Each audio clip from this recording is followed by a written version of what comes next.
Welcome back to the table. It is that time of the year again, and that is the time where we break down our top 10 favorite games of the year. And Now, it's hard. It's hard to do this. I will Well, say this is probably yes. the hardest video we do all year because we have to look back at the entire year and think just 10 games. Only 10 games that we really enjoyed this year. Well, you say that. It's tough from that standpoint. It's also logistically tough, which is why you just see myself and Emily here. We're actually breaking this down into two different videos this year. Emily and I are going to be doing this one, and you'll be able to watch another video with David and Jeremy breaking down their top 10 list. So hopefully it won't be as long, but you watch them both, watch them back to back, whatever. See what overlaps you can find. What are your Ooh. fan theories? No, I'm just joking. We might actually even do a recap after to talk about all that stuff as well. Because we Yes. love, well, you especially love analyzing data. I do love analyzing So- data, which is what makes this so hard because I look back at all of the games I've played and I'm like, oh God, there were so many good ones. So what I did this year is I was like, okay, it had to be something new in 2024, which honestly, some of the games that I didn't get played last year that came out at the end of 2023, I feel really bad for. Yeah, that's always a gray area. I feel really It's bad so for it because tough. they didn't make the cut. They couldn't make the cut this year, but they would have if I had played them at the end of the year last year. Anyhow, so this was the ones that I really made an impression on me Okay. and were coming out in 2024. All right, well, why don't you go ahead and start with your number 10? So my number 10 was Minos. Yes, Minos is the one by Board and Dice, and I said I wasn't going to say publishers Oh, you because I just did forget, it. but that's the one I remember. And this is one of the worker placement games with dice. What I really enjoyed about it was that it had card play along with worker placement, along with it kind of looks like when you look at the board that you're going to be like a dudes on a map. Yeah. And when David first set it up, I was like, I don't know. It's a lot. But honestly, it's very strategic. And what it really was cool about it is that with the colored dice, you have different placements you can go, and you're thinking about so many things at once. Yeah. You're thinking about what your sum is going to be. You're thinking about what your colors are going to be. You're thinking about who's going to place where. And then based on where you're placing, also is going to dictate who is actually going to take their turns in different orders as you actually resolve the actions. So it's a little bit kind of like programming, but I really enjoyed that aspect of it. There is so much decision making that goes into each little phase of the game. That's what really stuck with me. It's gorgeous. And it's Don't- gorgeous. Don't forget that. That's true. That's true. My number 10, in a similar vein, also a more heavier Euro, is Senkore. This is one that actually came out like very early this year, and I almost forgot it even came out this year. Because I'm with you. I want to get stuff that came out in this calendar year. Yes. But it is tough because early in the year, especially, I played a lot of late 2023 games, Yes. and that's going to happen again. I will tell you, there are some games that I just didn't get to from Essen that I'm probably going to play next year, and I'm going to debate this whole argument all over again when it comes time for 2025. But Senkore is, first of all, a ton of fun. It's a heavy Euro game. But what I really like about it, and this is a trend that I really am enjoying in games, it almost feels like a bunch of mini games. It does. You know, Yes. You're at this university and you're studying all these different subjects from like mathematics and astronomy, and each one ties to a different section of the board, which is brightly color-coded, which I should mention, I love looking at this game. I will say too, I think that one is a beautiful game. is. Senkore was like one of my honorable mentions. It was so close to up there, but it just didn't make the cut. But like you said, it's almost like a mini games because of how well all the different parts of the Yeah. board and different actions you can take come together to become like one thing in the end. And that's what I really like about it, is like doing a little bit of mathematics can help you out with a little bit of law or a little bit of astronomy. But the real cool thing that brings me back to the game is you're not going to be able to do all of the subjects. You kind of have to focus on two, maybe a little bit of a third. Yes. You know, you could dabble, but every time I come back, I'm like, okay, I want to try a different strategy. And since the scoring is dynamic and the players at the table get to control which subjects are worth the most points at the end of the game, it's led to very different games every time I play. And although it's been a few months since I last played it, it is one that still sticks with me, that I still think about. So I'm very excited to get Senkore back to the You're table. making me sad that I didn't put it on my list. I'm like, oh, maybe I should have played it one more I time know, I right before know. this. But my number 9 was actually Wild Gardens. Okay, Speaking of themes that I love, it's so beautiful. Okay, if you haven't seen the cards for this game, they're so freaking cute. Yeah. And I love a good tableau builder. Wild Gardens, I would say, is probably one of the lighter games on my list. It's a pretty solid medium weight game. And I think that for me, it really stood out because it's easy to teach, easy to learn. It has great mechanics. It's a solid game, but it's also just like, for me, like a perfect medium weight game because it's just like, it's so easy to get into and then to start being like, oh, I want to do this game, I want to do that, and it doesn't overstay its welcome. It's just like Right. everything about it was like just right. Like if it was like the Goldilocks? Goldilocks, The it's my Goldilocks Goldilocks game where it's everything's just right, and then to have on top of it this theme of where you're like going to the gardens, you're collecting these foods, and then you're helping all these little animals and people. Very cutesy. You're making It desserts. is absolutely adorable. It's a cozy game, right? Like I It is would like a call it cozy game. It's like a cozy board game. So for me, like again, it's my Goldilocks medium weight game is Wild Gardens. I've really liked that one this year. All right. Number 9 for me is Mistborn, the deck building game. A game that I really thought was going to be higher because I love everything about this game as far as the designer. John DeClaire is one of my favorite designers. I love deck building games and I love Mistborn. And this game did not disappoint me in any way. I think it says a lot about this year's contenders that it actually ended up at 9 and not higher. But yeah, I just love what this game is doing from a deck building standpoint, and I love that I can play it with people who don't know Mistborn, and they're engaged by the interactions and the mechanics. But if you've read the books, if you're a fan of the source material, that whole idea of like ingesting these metals and flipping these it's so tokens, cool. it feels so thematic. And when you're seeing all the powers, and the fact that John, the designer, is such a Mistborn fan, Yeah. and injected so much flavor, like. In the books, all of these metals, like they work with different things. They push or pull, or like they, and all of that is represented in the cards. Even if you don't know the game, the world, as you're buying these cards, you kind of know, okay, well, steel cards are going to do combat. And like, it's just like a really cool feeling. Okay, so this one didn't make my list because I haven't played it yet, Oh, and no, I'm you so still upset haven't? about it right now. I'm so upset about it Oh, right boy. now. So y'all, we should play it together. Let's go play Mistborn. All right, we're going to pause the video, come back, Emily might redo her list. But I do feel like this was a game that was made with a lot of love for Mistborn fans. That's exciting. My number 9. My number 8 is Fromage. So this is a game about cheese. Yeah. And Fromage is one that we got to play test, I think the year before at Gen Con when they were still kind of working out some of the prototype parts of it. But it's very fun. I like it a lot. It's a very interesting game because what you're doing is you're placing workers on a quadrant. So the board is laid out into 4 different sections and it's going to rotate. So when you're placing something out, it's going to be placed based on what type it is. So there are like 3 different colors of cheese or types of cheese. And there are also 3 different ages of cheese. So as you are putting a worker out, you're not only looking at like what type it is, but also when am I going to get it back? So like as the board rotates, your guys will eventually face you again, and then you get them back to replace them. It's a lot of like efficiency and timing, but it's so interesting that it's so quick. Yeah, it's and it's wild beautiful too. fast. Another really beautiful It is very looking one. beautiful. And the way that board rotates is so cool. It works out really, really well. And I would say that like for one of the timing games that I really like, the fact that we could play it, we played it in like 30 minutes. It was crazy. It's not. We finished and we were like, oh long. shoot, you want to play again? Play it again.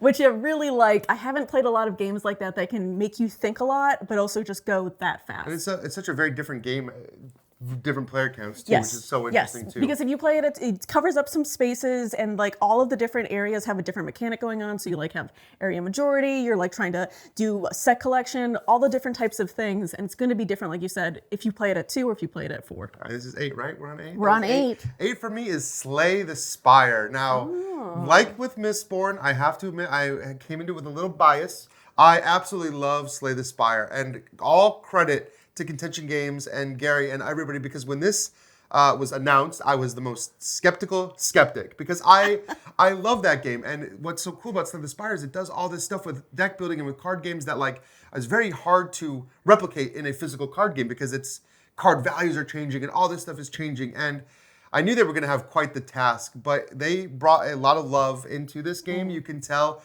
that they are huge fans and they wanted the experience to feel the same. It's not the same. They've streamlined it quite a bit. They've taken some things out. All the numbers are a lot smaller. It's a lot faster. You can usually finish a game. I shouldn't say faster in time length. Faster in number of turns. Oh, okay. Because the game is long, and I think that might be, if it was shorter and quicker and I could get it to the table more often, it might have been higher on my list, but I love it.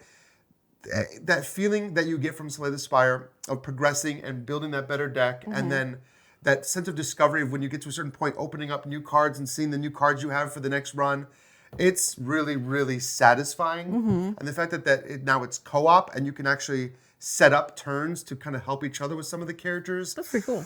Oof. It's great. I mean, I really, really liked it. Yeah.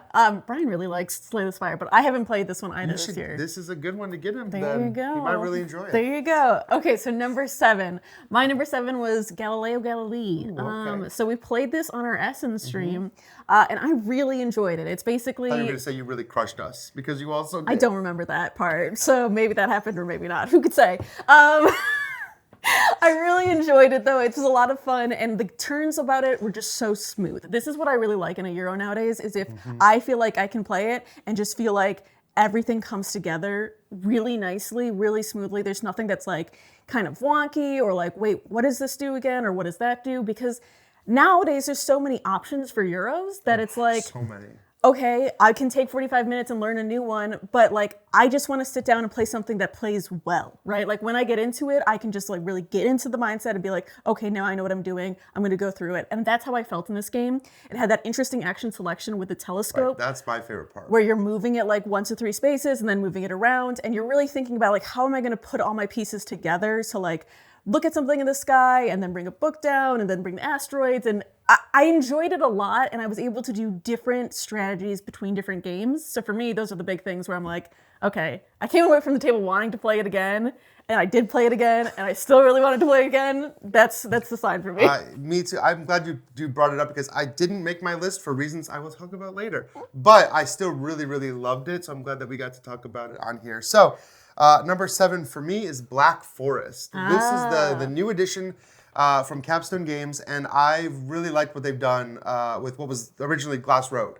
What I really like about this game, for one, is the action selection system. If you saw our live stream, this is another one we experienced for Essen, yeah. on our live stream, and I really enjoyed this idea. Like, you're moving around this village, taking actions by meeting some of the different people in this village, and there's so much going on. I mean, it's a Rosenberg game, and it has a lot of the staples of Rosenberg, but what's really cool for me, 2 things. One, the resource wheel and managing that wheel, like getting a certain number of resources, and then It's a brain burner. It's a brain burner. Once you've unlocked an empty spot in the wheel, the whole wheel rotates. And like, it's so interesting to manage that, and then all of the different buildings. Like, there are so many different buildings. So even when I'm playing it once, twice, 3 times, I'm looking down there and saying, oh, but next time I want to try this combination of buildings, and I think that's really appealing to me. The one thing I'll say about Black Forest too is that when we ended it, I thought we were gonna have so much more time. I was like just starting to get stuff and be like, okay, I get it now. And then I'm like, oh shoot, we're gonna end in like 2 turns. Once you get the cycle, once you really learn how to push your wheel, you can, like, if you think you're in the lead, you can start to like crank your wheel faster. Yes. And that idea of like what you're doing thematically, like producing that glass and like turning your like when you get too many resources, the wheel spins, and it's weird how like you lose those resources, but then you're gaining like the because you're like converting one thing to another, and it's cool. It's cool how it all kind of cool. works Like together. you feel like you learned. You feel like I know a little bit more about like the Black Forest and how it was so important for glass making, which is not something I thought I would learn about by playing a board game. I don't know anything more. Don't ask me questions. But my number 6 was A Message from the Stars. Oh. So this is one that we played this year, and I really enjoyed it. So actually, I think this is my... This might be your lightest game on the list. No, definitely not. But I think it's my only deduction game, is what I was going to say. That's a surprise. That's crazy. That is a huge surprise. Crazy this year. I mean, if it's not a deduction game, let's try so hard to make it to this top. True. And I will say there were some other deduction games that were right below it. Yeah. But Message from the Stars is basically like you're playing cooperatively. One person is the alien, the other people are the humans, and they are trying to send messages back and forth and kind of establish a way of communication. What I love about it most is that there's like, it's almost a little mathy, because when you give words back, you're giving it a score based on like if part of the letters are in the decoder, or if part of the letters are like something that's going to make it negative. All the same time, you then take it up another layer and say, at the same time, you're also trying to play like a word association game and decide which of these words that we were given to begin with, they will get as clues using the words we were using back and forth. It's just like, if you love deduction games, especially cooperative ones, and you're like, what if we took it to a whole nother level? That's Message from the Stars. Yeah, and I really enjoyed it. I am surprised that's the only deduction game on there. Isn't that crazy? All right, number 6, right? Number 6 for me, again, when I played this game, I thought it was going to be so much higher, but then it's making these lists is tough. You got to cut some things. But it deserves it could have been anywhere in the top of my list, but it's Arcs. I really like what Arcs is doing. Number one, it's a space game. I like the idea of being in space. Number two, it feels like a 4X game, but it plays in like an hour. Like it is so streamlined. It is so fast. It has all the elements of like what you'd think of in a 4X game. You're expanding out, you're getting resources, you're fighting each other, you're battling, you're amassing these huge armies, you're doing political maneuvering. But what I really like about it, it's all done very quickly. And you're getting everything back so fast. It's not like one of those like, giant 8-hour long games where like somebody comes in and destroys everything and you spend the next 2 hours rebuilding. Like you are back in it the next turn. But what's really cool and really satisfying about the game is the trick-taking system, as they call it, which I don't really consider it that, but people call it that because somebody leads a card every round. They play a card and it's a suit, and the suits tie into different actions you can take. I see. And then as you play that card, everyone around the table, if they can match, if they can follow the suit, they get to do the full version of the action. I see. If they can't, they have to throw off and play a different suit, and they get a very limited version of the action. So you kind of want to play those cards in a time when you're forcing other people to follow if they want the most of their action, but maybe they're not at a time where they're set up to really take advantage of that. So, it's a very interesting mind games when you're playing those cards out to lead the action, but also the way scoring works, you're deciding what scores every round. So players can play cards to determine what is going to be actually scored. I see. And so then all of a sudden everyone's like, oh shoot, now we have to pivot and maybe try to score Something that completely thing, new, right? It's really interesting. It's really cool. And last thing I'll say about it, a ton of variable powers, and you can combine your powers. Variable powers. This is another one of those games where you get done teaching the rules, and they go, and then here's your power, and you go, oh, I feel like I'm cheating the entire game. Yeah. And every power, I'm not going to say they're all equal, but I do feel like they're all pretty balanced. I mean, it's so satisfying. And in fact, now that I talk about it, I'm like, how did this not end up higher? I haven't played this one. I'm usually not that big into 4X games. Or space games. But the under an hour and the follow mechanic, I really like follow mechanics in a game because I love those mind games of like, do you want to keep going or do you not want to keep going? So, I don't know, you kind of sold me on it a little bit. We'll have to play it in 2025. I'd love for you and David to play it and try it out. All right, so my number 5 is going to be my latest game on my list, and that is Castle Combo. Castle Combo, I just really enjoy. It's a really quick tableau builder. You're building, 9 cards? Yeah, 3x3. It's on BGA too, so you could play it anytime. And really all you're doing is you have 2 rows of cards. You're on your turn choosing one of them to put into your tableau. It's going to score based on what it says there, or it's going to have an ability. That's it. Sounds really simple, is really simple.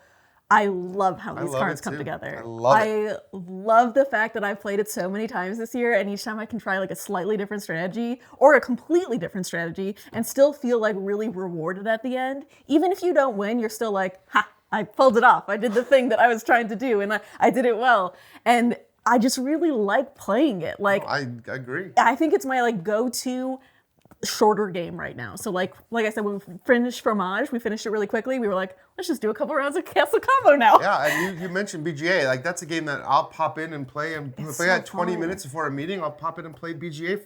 Play BGA for 20 minutes, and that's all it takes. Yes.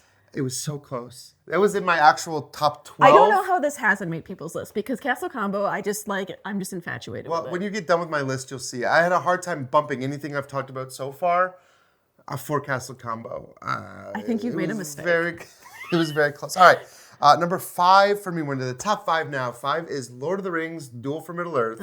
Okay. This was, I knew this was going to be on my list as soon as I saw it back at Gen Con or wherever, and I got to demo it. It was on all my most anticipated lists. It's Seven Wonders Duel in the Lord of the Rings universe. Yep. 2 things that I love and am excited about. In fact, it got me to go back and rewatch all the movies and finally watch Rings of Power. So it set off a whole chain of things. But what I really love about it is it's not just a reskinned Seven Wonders Duel. No. It is actually kind of reformulated in some aspects. They've added a hunt for the ring mechanic with these cool sliders where the ring wraiths are chasing the Fellowship, which is really cool. And the combat is all done on a map, so it's not just a push-pull kind of thing. Yes. It's really cool. Even if you are a big fan of Seven Wonders Duel and think, I don't want to replace it, this does some cool things with that formula while still feeling like that same game. It really changes it up in a satisfying way. And the Lord of the Rings branding just works for me. It does work for the game. I will say, if you've seen our video on Lord of the Rings, Don't say it. I don't want the negative comments on this one. Okay, but if you like the theme, you'll like it. I will say they rode a really fine line, right, between like Seven Wonders Duel, which people love, right? I love that one too. And then do you want to be the same game with just a different IP, or do you want it to be a new game? It feels like they really just hit the sweet spot for that. They really did. For people who've played Duel before, they're like, oh, this is really easy to learn because a lot of it is the same. But it's different just enough for them to be like, but it feels different, right? Like, it's just enough rule changing that you're like, oh, okay, I get it. This is kind of a different way to think about the game that I've loved playing for years. So it would have made my list. I think that I like Duel better, and that's why. Oh boy. Well, if you were a Lord of the Rings fan, you probably would feel a little more biased. Yeah, that's fair. But going on to my number 4. My number 4 game was Unconscious Mind. Oh, okay. Yes. All right. I think I played this one like 3 times the week I got it. Yeah. After it was back. It was crazy. I was like so impressed with myself. It didn't sit on my shelf of shame for like any time at all. I got it. We played it right away. So I was very happy about this one. This one is a much heavier game. You are disciples of Sigmund Freud, and you were trying to go around the city and like learn about psychoanalyzing dreams. It has a lot of mechanics where you're doing things like trying to get your different resources. It has a resource wheel. Cool. It has different dreams that you're trying to fulfill, and you're also having different patients that give you different either in-game abilities or end-game scoring. And there's also like a whole map of the town where you're going around it. So like everything you could think of that you'd want in a Euro, it has. Plus glittery little pieces, which I also adored. Like the little potion? Yes. Yeah. I loved that game. I loved it so much that it was also on my short list. Didn't make it. It was like 11. Honestly, I struggled quite a bit between Unconscious Mind and Senkore because in my mind they do feel... They feel similar. Similar in weight, and I love Unconscious Mind. That satisfying feeling of like hearing those, it is really good. The theme in Unconscious Mind pulled it forward, and the fact that it has the art for it is so good for all the dreams. It really is. Andrew Bosley did the art. Yes, phenomenal. I was really like when I got it back, I was like, should I have backed this game? Because you know, whenever you have a game that comes in the mail, and you're like, okay, this was so long ago that I backed this. Do I still like this game? But I really enjoyed it. I was so glad with my backing of this one that I was like, yep, it's going to be on my top list. I'm glad it got on there because I just barely got eked out by some of these other ones. And again, I don't know what I would cut from this list. But my number 4 is Men Nefer.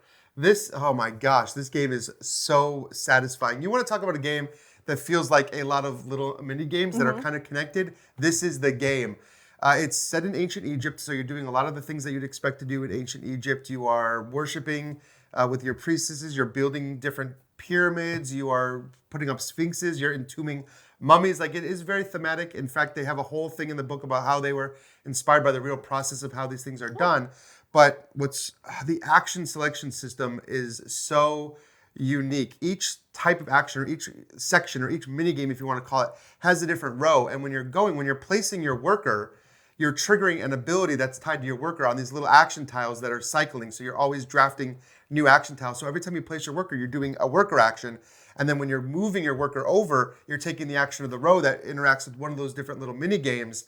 And every time you're taking a tile, you're firing off something. Every time you're placing a worker, you're firing off something. When you're moving a worker, you're firing off something. And this is Combo City, because a lot of times when you fire off something, it might take you to another place, and it might let you move your limestone or sandstone up or whatever, and then that lets you build a piece of the pyramid, and then you take your piece and you put it there, and you get an action from doing that, and you go over here and you get a resource or whatever. It's so satisfying. And there's boats moving down the Nile, and you're putting these sphinxes out to like get these crazy abilities, and you're delivering goods. Like, there's so much happening in this game. It feels like a real like living city, the way that you're interacting with all the different stuff. But man, is it satisfying. Like, I got done playing that game and I was like, again, like, let's play. Let's go. It takes a game, I think, to really understand how you can trigger those things, because definitely the first time I played, I felt like I left a lot on the table as far as like that's fair. Triggering actions and combos when I couldn't actually like pay for the thing, and going, oh, my timing was way off. But this is a game that you feel like you can master, and you want to play it over and over again and just really get those satisfying feelings. That's fun. It's That's fun. so good. I haven't played this one yet, and honestly, I haven't heard a ton about it except from you. So I am excited to play that one in It's so 2025. good. It reminds me a little bit of my number 3. And my number 3 is Saltfjord. Ooh, okay. And I love this one for a similar reason, which was that it has its action selection of doing a whole row or a whole column in its own little tableau that you are creating with pieces throughout the game. That is It's so satisfying. I love it so much. When you get to just be like, okay, I'm going to do not just this action, but this and this and this. And then next turn, I'm going to set it up so I can do this and this and this. Similarly, it has ships that are going out. You're fishing. You're doing a whole bunch of different things. It has a bunch of tech that you're getting throughout the game to upgrade your board. And also, it has a resource ladder, which is... I also thought was probably one of the most interesting resource things, along with like Black Forest this year, was that you can upgrade your resources, and then you can always also downgrade them if you need to. But you don't want to downgrade them, right? You don't have to. I love that kind of different combination though, because it gives flexibility while it's still like interesting to you to think like, how can I get something done? And also do it efficiently. Yeah. All right, number 3 for me. I finally get to put this game on my Game of the Year list because it finally actually released this year. And this is Inventions, Evolution of Ideas. I played this game, it was like 2023 when we first played, maybe 2022 even when we played a prototype. And I've been wanting to put this on my list, but it's like, I want to wait till the year it actually comes out. It's finally out. This is a Lacerda game. I am a big fan of his games for the most part. You'll probably see most of them on my Game of the Year list. But I think this one is really special in that the way that it goes about its mechanics, the way that there's like a multi-part system of like presenting an idea and then upgrading that idea and then giving that idea to the world and putting your guys out on this map and learning these new technologies. And there's so much to do with this really interesting worker placement system. I mean, the game is heavy. Like, it's very heavy. It is heavy even for Lacerda. Like there is so much you're thinking about, so much you're doing.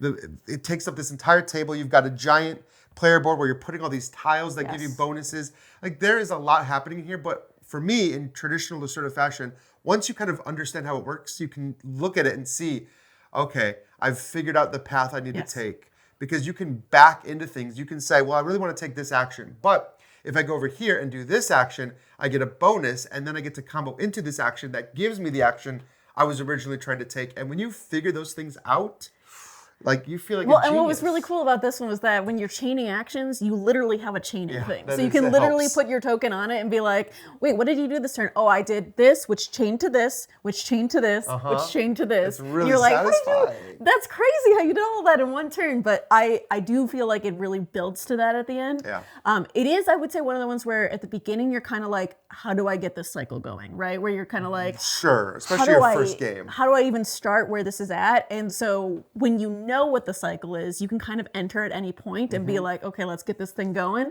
But before that, you're kind of like, this is so much. And there like it is. the story is huge, right? Because you're just like, you're discovering the discoveries Yeah, of the world and it's- traveling the world. It starts with like language and goes to like computers and Yes. air. Like you're literally going across the inventions of all of humanity. Yes, exactly. I really like it from a thematic standpoint, but the gameplay for me is top notch. There you go. My number 2 game. So my number 2 game of the year was Wondrous Creatures. Yes, it made it all the way to number 2. I will tell you, when I was writing my list the first time, I was like, okay, it's been a hot minute since we played this. But what I remember of it is that I had so much fun. it is. And I came away from it just feeling so like satisfied and happy and like wanting to do it again. And I think for me that's the biggest thing about a game, right? Like it can be a solid game, it can be good gameplay, but I want to have fun at the table, right? And so Right, that's it. if I remember that one thing about playing it from multiple plays, I'm like, that's what it's going to be for me. And then we got to replay it recently, and now that it's coming out, they've made some adjustments to it, which I really like, actually. I mean, they're like tiny things, so like you really want to make sure you're reading that newest rule book, but they just made it so much faster. They made it like so much smoother, and it was already smooth to begin with. So I liked it before, and now I like it even more. Plus, again, the theming, great. Well, yeah, and the magnetic characters. The that sit magnetic on the characters that mounts. sit on Oh that- my gosh. Your tableau building, you're also out on a map, and like I just love the fact that you can combo these things and they work really well together. And now I think with the adjustments, it's an even faster game. I don't know. I am so hot on this game. I love it so Not much. hot enough to be number one, but close. I mean, it could have been. It could have been if this other game hadn't taken its spot. You know what I remember most about Wondrous Creatures? What? Variable player powers. Yes. That's another one. Yes. I love it. Yes. That also made it. I could have done a top 20 easily. That Castle Combo. I mean, there's so many games that I loved this year. Mm-hmm. It was very, very difficult, especially getting down to these top 2 slots. But I knew, first time I ever played this game, I knew this was going to make it on my list. And this is SETI. This game is, it's just so satisfying. It's another one that's so good. It's a space game, of That's course, which is true. something I like. It has a really cool solar system board where it's actually like rotating and things are moving and you're sending out these probes to all these different planets for a ton of different scoring opportunities. I mean, there are so many ways to score points in this game. You can scan other planets to get data, and there's these different like alien life signs of life that you Yes, can find. traces. They're different traces. That you can find by doing all these other. I don't want to call them mini games because in this instance they're really not. They're But not, there's all these yeah. different ways you can find these traces, and the hook, the coolest part for me is once you have enough traces of life, you get to discover one of the 2 alien species that were set aside at the beginning of the game. And when you reveal the alien species, you get to go to this whole other like component set, and there's cards, there's tokens, there's a whole bunch of things that are going to be added into the game. And a rules sheet. So you think you know the rules of the game. Yeah. You're scoring the game a certain way, you have this strategy, and then you reveal 1 or 2 of those aliens. And it's like, now we're doing this? Yes. Like, it's wild. And I think the thing that's interesting too is like it comes with 5 different aliens. You're only playing with 2 each game. Yeah. And even if you've played with all 5, if you know what they all are, it's still gonna make a difference which ones come out when, because you're never gonna know until you reveal it. And if something comes out first, it can make a huge impact on the game. Oh, for sure. If something comes out second, it might not make as much impact. Or it might. You just Depending don't on know. how quickly, because it's player controlled, how fast they come out. And it's so versatile, like because you also have the different end game scoring that you're gonna have. You have a different setup, Yeah. and then the cards. The cards are great too. But I'll let you finish. Okay, the cards are great too. No, I love a sense of exploration, or like, I love the reveal. Yeah. This is something we've talked about a lot. I think all of us, David included, love that reveal. And especially the first time you're encountering one of those alien Yeah. races. By now, I have seen all 5 because, to be fair, I kind of said it a little bit because I wanted to make sure I've seen 4 of the 5 in action. So I wanted to make sure that we did that. But I want to play it again. I want to play it, and I want to see all the different combinations because you're right. The 2 different combinations will affect the way the game plays. It makes a huge difference. And I know this because my number 1 No, game is for it? the year was SETI. Oh, Yep. I was so close to putting it number 1. Yes, it was so good. And I've seen 4 of them too, but I haven't set didn't any of the set- alien races. Well, you know. So, sir. I just wanted to make sure I got the biggest experience. I want to make sure, because I played it, I want to make sure that it still has that same feeling with, now that I kind of know. Yes, So. and it is very fun. I will say, so I stopped myself from talking more about the cards because I was like, I I'm thought about to I say was like, something. maybe she might be talking about this more in a second. But the card play for me, along with everything what you said, it's like a heavier game where you're doing efficiencies, everything I love, but also there's a little bit of I don't want to say the word randomness, but it is like versatility in the cards that come out. The cards can have you do anything. Like any of the actions you can do, things that you couldn't usually do with actions, just crazy stuff with the cards. And so you're playing your game, you're thinking, okay, I'm gonna do this, I'm gonna do that, I'm gonna do this, and then you pick up a card and you're like, oh man, Right. Well actually, let's just change my entire gameplay because I want to do this instead Well, and now. they're kind of multi-use too, because you are can. very Some of them multi-use. they can be slotted as income. So you're like, Yes. do I really want this, or do I want it for income, or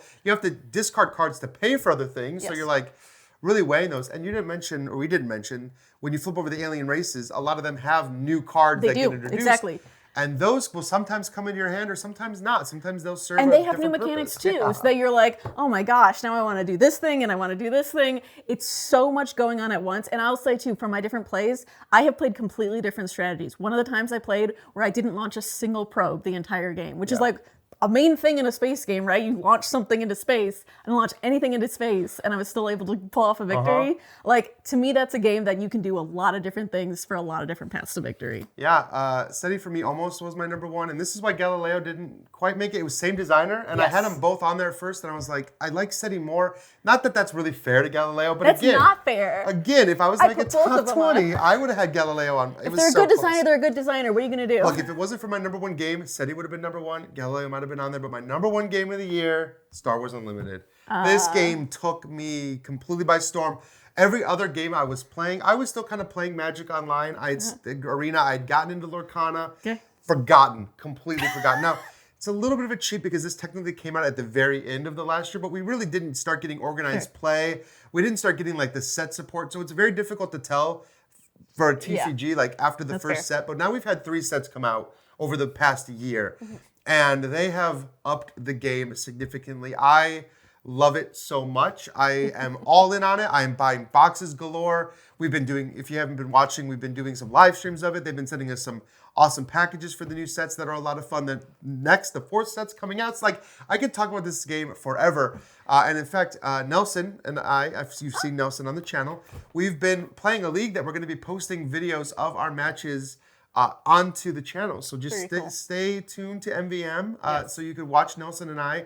We're doing a very interesting whole league based around it. Like, when I say that this game has taken over for me, this is the only CCG I'm playing anymore. Yeah, but we won't let you talk about it forever, Ryan. We will stop you at some point. I know it's your number one game of the year. Emily's here to make sure I don't talk about Star Wars Unlimited for 45 minutes. Star Wars, Lord of the Rings, and I know. other IPs. You know what? Mistborn, I had a ton, actually. I was surprised. You had a lot of IPs this year. I did. Mistborn, Slay the Spire, Lord of the Rings, Star Wars. That's more than normal. You know what? It really says something for mine is that most of mine are about creatures and how cute they are. That's true. Obviously. But the fact that SETI made it to number 1 while still being a space game. That is I actually. don't usually like space games. I think it's overused. I think not only do you have a predisposition against it. I You're like, do. It's starting in the negative. It has to really work its way back up.